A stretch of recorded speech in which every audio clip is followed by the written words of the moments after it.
Hello.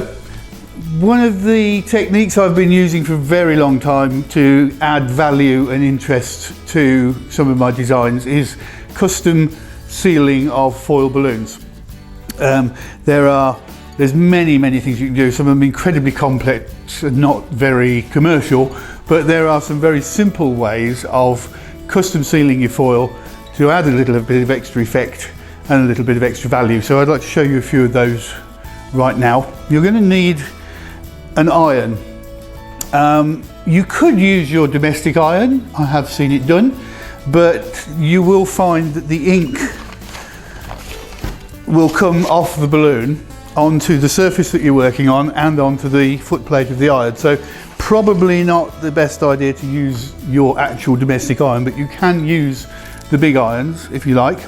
You can use a travel iron, that's what this is, and that's much easier to handle. This is a craft iron.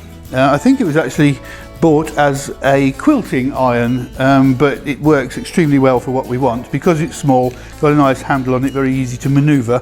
It also has a thermostatic display because you need this set to around about 160 degrees C.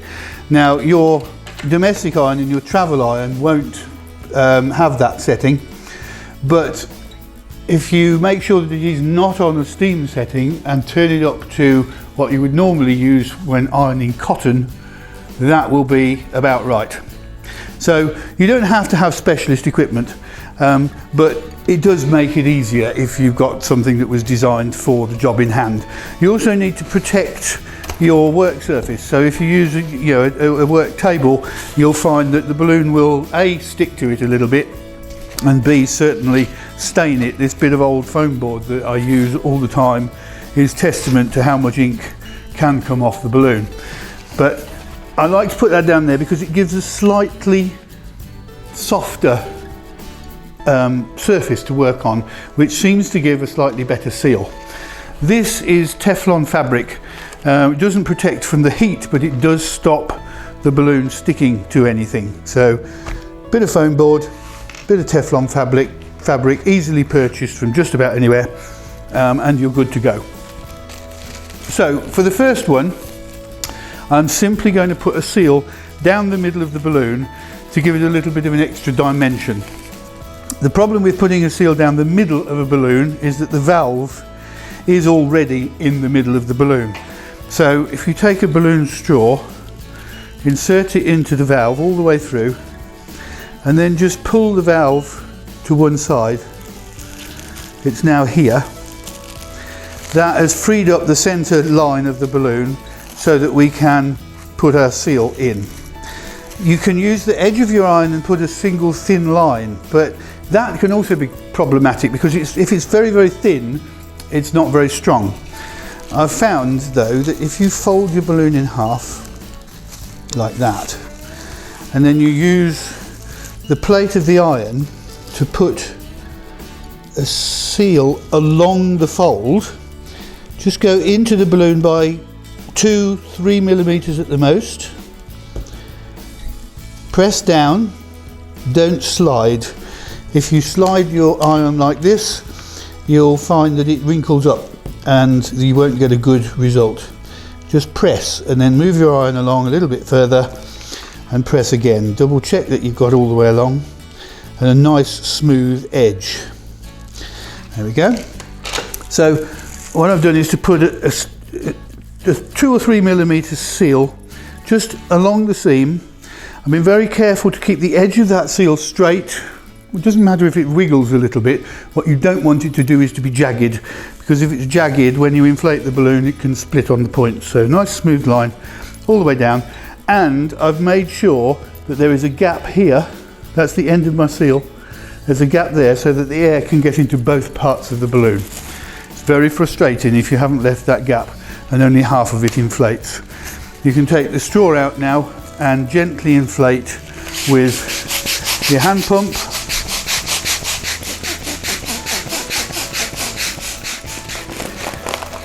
Don't go too tight because it is obviously a custom seal that you've put in there, but what you've got now is a much more dimensional product that you can use in many different ways. An example, just because of this one here, look, we've made this nice flower out of 5 of them all held together, 5 6-inch Sempertex hearts and 1 5-inch Sempertex fuchsia, reflex fuchsia in there, and just a cluster on the back to keep them all level. But you can see that something like that has a lot more interest than just a plain heart. Doesn't take very long to do, adds a lot of value. A couple of extra possibilities that you could try are using stars in exactly the same way. So let's take a green star. This is a Satin Lux green. Straw in, valve out the way, fold it in half,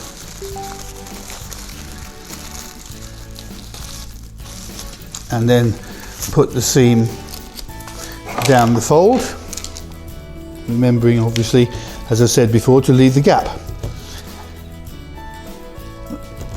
This time I'm just going to go for it so that you can see just how quick and easy a technique it actually is. And that's done.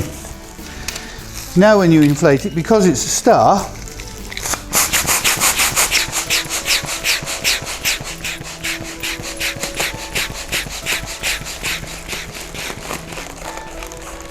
we get a green leaf, which is useful at all times of the year. You could put it behind here, but it's particularly useful at Christmas because it does look very much like a holly leaf. So that's really useful. If you use the more autumn tones, then obviously we can make autumn leaves, which are also really handy. And if you're making leaves, you don't necessarily need to be too precise with where the seam is.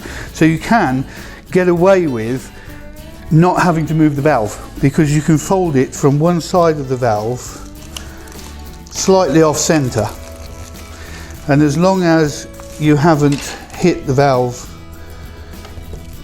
in any way with your fold, then that will also work really well.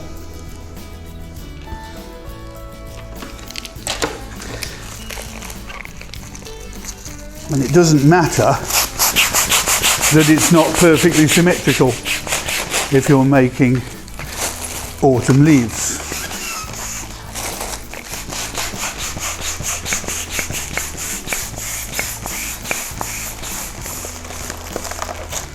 There we go. I'll just do an orange one as well quickly. So these can be turned out really fast. And obviously if you do a design that requires a lot of them, they can be done well in advance as well, because they won't deteriorate in any way once you've put your seal in.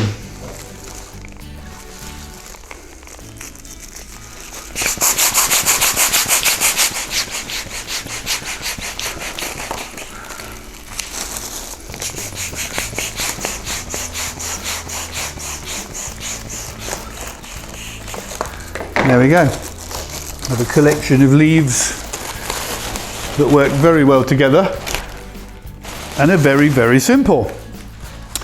Last one I'm going to show today is with a round balloon, and I'm going to do 2 seals in this one, just to give again another texture, another kind of leaf.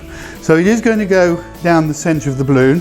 So I'm going to move the valve a little way. I'm going to fold it in half, and I'll put the central seal in first.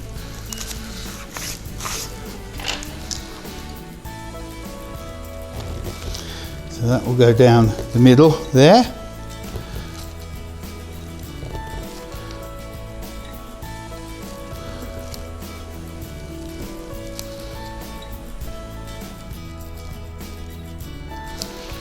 Okay, and then I'm going to return the valve to more or less the middle, take the stick out, and I'm going to go around the edge, but I'm going to grade it. So I'm going to go from the tip very close, get wider as you downside, and then very close in again at the other end. And I'm going to go through both layers of foil, so I need to hold it for just a little longer to make sure that we get a good seal. Press down flat.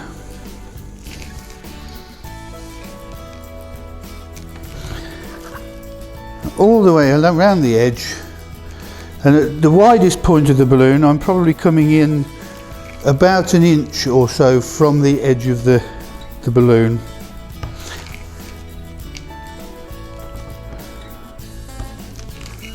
And then I can taper it off again towards the bottom.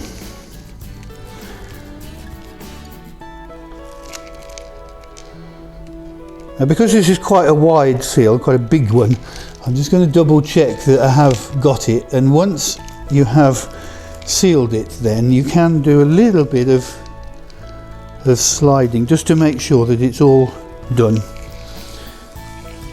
because it is slightly annoying if you've not taken that little bit of care, and when you inflate it, it doesn't quite hold the way you want it to. Turn it over, double check that the other side looks sealed. If there's any areas that look as if they're not quite right, then just a quick press with the iron should sort those out, and then we can inflate it and we'll see what happens. Now, you can separate the balloon if you like, but quite honestly you don't really need to, because as you inflate it, it will separate on its own.